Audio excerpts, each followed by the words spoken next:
The road to recovery. If an individual is able to love productively, he loves himself too.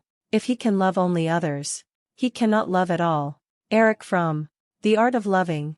Having read in these pages of so many women who are so much alike in their unhealthy ways of relating, perhaps you believe by now that this is a disease. What, then, is its appropriate treatment? How can a woman caught in its grip recover? How does she begin to leave behind that endless series of struggles with him, and learn to use her energies in creating a rich and fulfilling existence for herself? And how does she differ from the many women who do not recover, who are never able to extricate themselves from the mire and the misery of unsatisfactory relationships? It is certainly not the severity of her problems that determines whether or not a woman will recover. Before recovery, women who love too much are very much alike in character, regardless of the specific details of any present circumstances or past histories. But a woman who has overcome her pattern of loving too much is profoundly different from who and what she was prior to recovery. Perhaps, until now, it was luck or fate that has determined which of these women would find her way and which wouldn't. However, my observation has been that all women who do recover have eventually taken certain steps in order to do so. Through trial and error, and often without guidelines, they nevertheless, again and again, ultimately followed the program of recovery I will outline for you. Further, in my personal and professional experience, I have never seen a woman who took these steps fail to recover, and I have never seen a woman recover who failed to take these steps. If that sounds like a guarantee, it is. Women who follow these steps will get well. The steps are simple, but not easy. They are all equally important and are listed in the most chronologically typical order. 1. Go for help. 2. Make your own recovery the first priority in your life. 3. Find a support group of peers who understand. 4. Develop your spiritual side through daily practice. 5. Stop managing and controlling others. 6. Learn to not get hooked into the games. 7. Courageously face your own problems and shortcomings. 8. Cultivate whatever needs to be developed in yourself. 9. Become selfish. 10. Share with others what you have experienced and learned. One by one, we will explore what each one of these steps means, what it requires, why it is necessary, and what its implications are. Point 1. Go for help. What it means. The first step in going for help may involve anything from checking a relevant book out of the library, which can take enormous courage, it feels as if everyone is watching, to making an appointment to see a therapist. It may mean an anonymous call to a hotline to talk about what you've always tried so hard to keep secret, or contacting an agency in your community that specializes in the kind of problem you're facing, whether it is co-alcoholism, a history of incest, a partner who is battering you, or whatever. It may mean finding out where a self-help group meets and getting up the courage to go, or taking a class through adult education, or going to a counseling center that deals with your type of problem. It may even mean calling the police. Basically, going for help means doing something, taking the first step, reaching out. It is very important to understand that going for help does not mean threatening your partner with the fact that you are thinking of doing so. Such a move is usually an attempt to blackmail him into shaping up so that you don't have to publicly expose him for the terrible person he is. Leave him out of it. Otherwise, going for help, or threatening to do so, is just one more attempt to manage and control him. Try to remember, you are doing this for you. What going for help requires. To go for help you must, at least temporarily, give up the idea that you can handle it alone. You must face the reality that, over time, things have gotten worse in your life, not better, and realize that in spite of your best efforts, you are not able to solve the problem. This means that you must become honest with yourself about how bad it really is. Unfortunately, this honesty comes to some of us only when life has dealt us such a blow or series of blows that we've been knocked to our knees and are gasping for breath. Since that's usually a temporary situation, the moment we're able to function again, we try to pick up where we left off, being strong, managing, controlling, and going it alone. Do not settle for temporary relief. If you start by reading a book, then you need to take the step after that, which is probably to contact some of the sources for help that the book recommends. For example, see the appendixes at the back of this book for suggested reading as well as a list of places to go to for help. If you make an appointment with a professional, find out whether that person understands the dynamics of your particular problem. If, for instance, you've been a victim of incest, someone without special training and expertise in that area is not going to be nearly as helpful to you as someone who knows what you've gone through and how it has probably affected you. See someone who is able to ask questions about your family's history similar to those raised in this book. You may want to know if your potential therapist agrees with the premise that loving too much is a progressive illness and accepts the treatment approach outlined here. My strong personal bias is that women should see women counselors. We share the basic experience of what it is to be a woman in this society, and this creates a special depth of understanding. We are also able to avoid the almost inevitable man-woman games we might be tempted to play with a male therapist or which, unfortunately, he might be tempted to play with us. But just seeing a woman is not enough.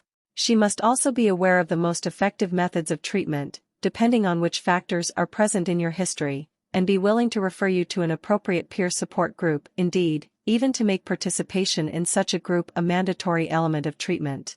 For example, I will not counsel someone who is co-alcoholic unless she becomes involved in Al-Anon. If she is unwilling to do so after several visits, I make an agreement with her that should she become willing to do so I will see her again, but not otherwise. My experience teaches me that without involvement in Al-Anon, co-alcoholics do not recover. Instead, they repeat their patterns of behavior and continue their unhealthy ways of thinking, and therapy alone is not enough to turn this around. With both therapy and Al-Anon, however, recovery happens much more quickly. These two treatment aspects complement each other very well. Your therapist should have a similar requirement that you join a self-help group that is appropriate for you. Otherwise, she may be enabling you to complain about your situation without requiring that you do all you can to help yourself. Once you find someone who is good, you must stick with her and follow her recommendations. No one ever changed a lifelong pattern of relating through just 1 or 2 visits to a professional. Going for help may require that you spend money, or it may not. Many agencies have sliding scales for fees according to your ability to pay, and there is no correlation between the most expensive therapist and the most effective treatment. Many very competent and dedicated individuals work for such agencies. What you are looking for is someone who has experience and expertise and is a person with whom you feel comfortable. Trust your feelings and be willing to see several therapists if necessary in order to find one who is right for you. It is not absolutely necessary that you specifically enter therapy to recover. In fact, seeing the wrong therapist will do more harm than good. But someone who understands the disease process involved in loving too much can be of inestimable help to you. Going for help does not require that you be willing to terminate your present relationship if you are in one. Nor is that a requirement at any time throughout the process of recovery.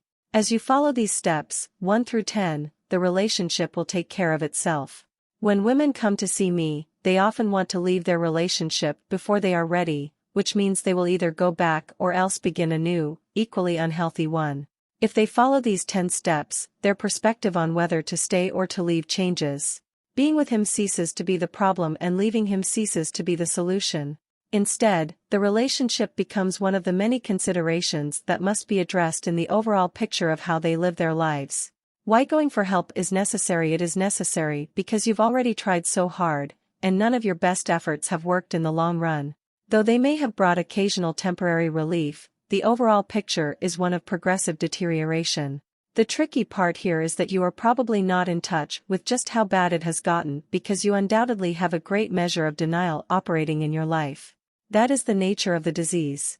For instance, I've been told countless times by women clients that their children don't know anything is wrong at home, or that these children sleep through the nightly fights. This is a very common example of self-protective denial. If these women faced the fact that their children are truly suffering, they would be overwhelmed by guilt and remorse. On the other hand, their denial makes it very hard for them to see the severity of the problem and get the necessary help.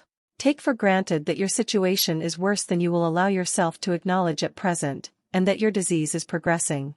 Understand that you require appropriate treatment, that you cannot do it alone. What going for help implies. One of the most feared implications is that the relationship, if there is one, may end. This is by no means necessarily true, although, should you follow these steps, I guarantee that the relationship will either improve or end. It, and you, will not stay the same. Another feared implication is that the secret is out. Once a woman has sincerely sought help, there is rarely regret for having done so, but the fear beforehand can be monumental. Whether the problems a given woman lives with are unpleasant and inconvenient or severely damaging and even life-threatening, she may or may not choose to go for help. It is the magnitude of her fear, and sometimes her pride as well, that determine whether she seeks help, and not the severity of her problems. For many women, reaching out does not even seem to be an option. To do so feels like taking an unnecessary risk in an already precarious situation. "I didn't want to make him angry" is the classic answer of the beaten wife when questioned as to why she didn't call the police. A deep and profound fear of making things worse and, ironically, a conviction that she can still control the situation somehow prohibit her from reaching out to authorities, or to others who might help her. On a less dramatic scale, this is also true. A frustrated wife may not want to rock the boat because her husband's cold indifference to her is not that bad. She tells herself that he is basically a good man, free of many of the undesirable traits she sees in her friends' husbands, and so she puts up with a non-existent sex life, his discouraging attitude toward her every enthusiasm, or his preoccupation with sports during every waking moment of the time they share at home together. This is not tolerance on her part. It is a lack of trust that the relationship can survive her unwillingness to continue waiting patiently for his attention, which never comes, and it is, even more to the point, a lack of conviction that she deserves more happiness than she is getting. This is a key concept in recovery. Do you deserve better than your present circumstances? What are you willing to do to make it better for yourself? Begin at the beginning, and go for help. 2. Make your own recovery your first priority. What it means. Making your own recovery your first priority means deciding that, no matter what is required, you are willing to take those steps necessary to help yourself. Now, if that sounds extreme, think for a moment about to what lengths you would be willing to go to make him change, to help him recover. Then just turn the force of that energy on yourself. The magic formula here is that although all your hard work and efforts cannot change him, you can, with that same expenditure of energy, change yourself. So, use your power where it will do some good on your own life. What making your own recovery your first priority requires a total commitment to yourself. This may be the first time in your life that you have regarded yourself as truly important, truly worthy of your own attention and nurturing. This is probably very hard for you to do, but if you go through the motions of keeping appointments, participating in a support group, and so on, you will be helped to learn how to value and promote your own well-being. So for a while just make yourself show up, and the healing process will begin.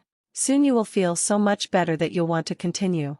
To help the process, be willing to educate yourself about your problem. If you grew up in an alcoholic family, for instance, read the books on that subject recommended in Appendix 3. Go to relevant lectures on the subject and find out what is now known about the effects of that experience in later life. It will be uncomfortable and even painful sometimes to expose yourself to that input, but not nearly as uncomfortable as continuing to live out your patterns without any understanding of how your past controls you. With understanding comes the opportunity for choice, so the greater your understanding, the greater your freedom of choice. Also required is the willingness to continue to spend time and perhaps money, too, to get well. If you balk at spending time and money on your own recovery, if it seems wasteful, consider how much time and money you have spent trying to avoid the pain either from being in your relationship or from having it end. Drinking, using drugs, eating too much, taking trips to get away from it all, having to replace things, either his or yours, that you've broken in fits of anger, missing work, expensive long-distance phone calls to him or to someone you hope will understand, buying him presents to make up, buying yourself presents to help you forget, spending days and nights crying over him. Neglecting your health to the point where you become seriously ill. The list of ways you have spent time and money staying sick is probably long enough to make you very uncomfortable if you look at it honestly. Recovery requires that you be willing to invest at least that much in getting well. And as an investment, it is guaranteed to give you considerable returns. Total commitment to your own recovery also requires that you severely curtail or entirely suspend your own use of alcohol or other drugs while in the therapeutic process. The use of mind-altering substances during this time mitigates against your fully experiencing the emotions you will be uncovering, and it is only through deeply experiencing them that you will also gain the healing that comes with their release. Discomfort with and fear of these feelings may prompt you to want to dull them by one means or another, including using food as a drug, but I urge you not to. Most of the work of therapy happens during the hours when you are not in group or in session. My experience with clients is that whatever connections are made during therapy sessions or between them are of lasting value only if the mind is in an unaltered state while processing this material. Why making your own recovery your first priority is necessary? It is necessary because if you do not, you will never have time to get well. You will be too busy doing all the things that keep you sick. Just as learning a new language frequently requires repeated exposure to new sounds and patterns of speech that contradict the familiar ways of talking and thinking, and cannot be grasped at all if that exposure is infrequent or sporadic, so recovery goes. An occasional half-hearted gesture of doing something for yourself will not be enough to affect the entrenched ways of thinking, feeling, and relating. Through habit alone, they would reassert themselves without remedial input. To help put it into perspective, consider the lengths to which you would be willing to go if you had cancer and someone offered you hope of recovery. Be willing to go to those same lengths to recover from this disease, which destroys the quality of life and possibly even life itself. What making your own recovery your first priority implies your appointments with your therapist or your time in group come first. They're more important than an invitation to have lunch or dinner with the man in your life. Meeting your man to talk things over. Avoiding his criticism or anger. Making him, or anyone else, happy, getting his, or anyone else's, approval. Taking a trip to get away from it all for a while, so you can return and endure some more of the same. 3. Find a support group of peers who understand what it means. Finding a support group of peers who understand may require an effort. If you are or ever have been in a relationship with an alcoholic or drug abuser, go to Al-Anon. If you are the child of an alcoholic or drug abuser, again Al-Anon is your best source of help. If you have been raped or otherwise physically or sexually abused, resources are listed in Appendix 2 at the back of the book to direct you to appropriate counseling and support. If you do not fit any of these categories or the specific group that best fits your needs does not exist in your community, find a support group in which women are dealing with their problems of emotional dependency on men, or start your own group. Guidelines for forming your own support group can be found in Appendix 1. A support group of peers is not an unstructured meeting of women who talk about all the awful things men have done to them, or the unlucky hands that life has dealt them. Group is a place to work on your own recovery. It is important to talk about past traumas, but if you find yourself or others recounting long stories with lots of he said, and then I said, in them, you are probably off the track, and possibly even in the wrong group. Empathy alone will not elicit recovery. A good support group is dedicated to helping all who attend get better, and includes some members who have achieved a measure of recovery themselves and can share with newcomers the principles by which they gained it. This is nowhere better modeled than in Al-Anon. Whether or not alcoholism has touched your life, you may want to attend one meeting or several, to see how the principles of recovery work. They are basically the same for us all, no matter what our past or present circumstances. What a support group requires. You need to make a commitment to yourself and to the group to attend a minimum of 6 meetings before you decide that it has nothing to offer you. This is necessary because it takes that long for you to begin to feel like part of the group, to learn the jargon if it exists, and to start to grasp the process of recovery. If you are going to Al-Anon, which often has several meetings each week, try to attend on different days. Different groups will have different characteristics, though the format is basically similar. Find 1 or 2 that especially suit you and stick with them, supplementing more meetings when you feel the need. It will be necessary to attend regularly. Though it is important to the others that you be there, your attendance is for your own benefit. In order to receive what the group has to offer, you must show up. Ideally, you will feel a certain level of trust, but even if that is not something you are yet able to muster, you can be honest. Talk about your lack of trust of people in general, of the group, of the process. Ironically, your trust will begin to grow. Why a support group of peers is necessary. As others share their stories, you will be able to identify with them and their experiences. They will help you to remember what you've blocked from your awareness, both events and feelings. You will become more in touch with yourself. As you find yourself identifying with others and accepting them in spite of their flaws and their secrets, you will be able to become more accepting of those characteristics and feelings in yourself. This is the beginning of the development of self-acceptance, which is an absolutely vital requirement for recovery. When you are ready, you will share some of your own experiences, and in doing so you will become more honest and less secretive and afraid. Through the group's acceptance of what has been so unacceptable to you, your self-acceptance will grow. You will see others using techniques in their lives that work, which you can try for yourself. You will also see people trying things that don't work, and you can learn from their mistakes.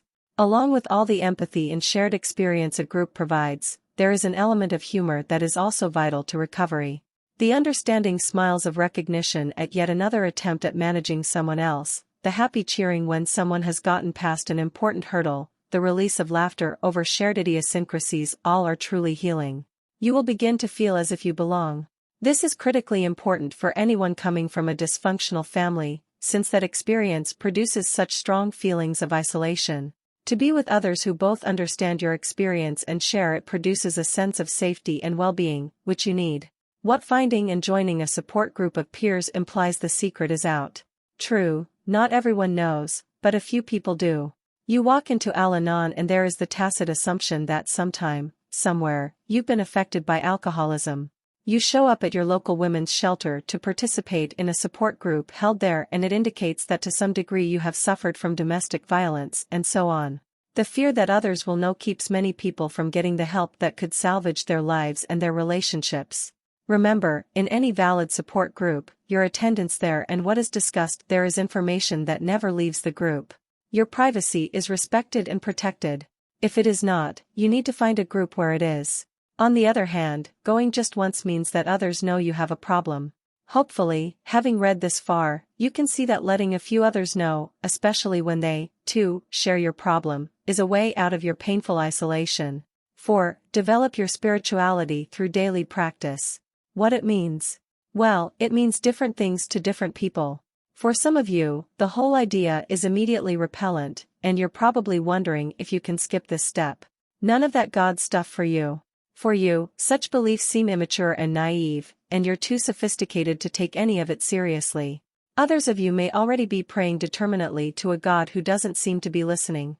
You've told him what's wrong and what needs fixing and you're still miserable. Or maybe you've prayed so hard for so long with no visible results that you've gotten angry, given up, or feel betrayed and wonder what terrible thing you're being punished for. Whether or not you have a belief in God, and if you do, whether or not you're on speaking terms with him, you can still practice this step. Developing your spirituality can mean pretty much following whatever path you choose. Even if you are a 100% atheist, perhaps you get pleasure and solace from a quiet walk, or contemplating a sunset or some aspect of nature. Whatever takes you beyond yourself and into a broader perspective on things is what this step is all about. Find out what brings you peace and serenity and commit some time, at least half an hour daily, to that practice. No matter how dismaying your circumstances, this discipline can bring you relief, even comfort. If you're on the fence about whether there is any such thing as a higher power in the universe, you might want to try acting as if you did believe, even if you don't. Beginning to turn over what you cannot manage to a power greater than yourself can bring enormous relief. Or, if this feels like you're being coerced into something you don't want to do, how about using your peer support group as a higher power? Certainly there is more strength in the group than any one of you has all by yourself. Allow yourself to use the group as a whole for strength and support, or make a commitment to contact an individual member to help you through it when a rough time comes along. Know that you are no longer all alone. If you have an active faith, and you regularly worship and frequently pray, developing your spirituality may mean trusting that what is happening in your life has its own reason and its own results, and that God is in charge of your partner, not you. Take quiet time to meditate and pray, and to ask for guidance in how to live your own life while you release those around you to live theirs. Developing your spirituality, no matter what your religious orientation, basically means letting go of self-will, of the determination to make things happen the way you think they should. Instead, you must accept the fact that you may not know what is best in a given situation either for yourself or for another person. There may be outcomes and solutions that you have never considered, or perhaps the ones you've most feared and tried hardest to forestall may be exactly what is necessary in order for things to begin to improve. Self-will means believing that you alone have all the answers. Letting go of self-will means becoming willing to hold still, be open, and wait for guidance for yourself. It means learning to let go of fear, all of the what-ifs, and despair, all of the if-only-s, and replacing them with positive thoughts and statements about your life. What developing your spirituality requires? It requires willingness, not faith. Often with willingness comes faith. If you don't want faith, you probably won't get it, but you still may find more serenity than you've had before. Developing your spirituality also requires that you use affirmations to overcome old patterns of thinking and feeling, and to replace old belief systems. Whether or not you have any belief in a higher power, affirmations can change your life. Use some of those in Appendix 4, or better yet, make up your own. Make them totally positive and repeat them silently, or out loud if possible, every chance you get. Just to get you started, here's one: I no longer suffer. My life is filled with joy, prosperity, and fulfillment. Why developing your spirituality is necessary. Without spiritual development, it is nearly impossible to let go of managing and controlling and to believe that all will work out as it is meant to. Spiritual practice calms you, and helps change your perspective from being victimized to being uplifted. It is a source of strength in crisis. When feelings or circumstances are overwhelming, you need a resource greater than yourself to which you can turn. Without spiritual development, it is nearly impossible to let go of self-will, and without letting go of self-will you will not be able to take the next step.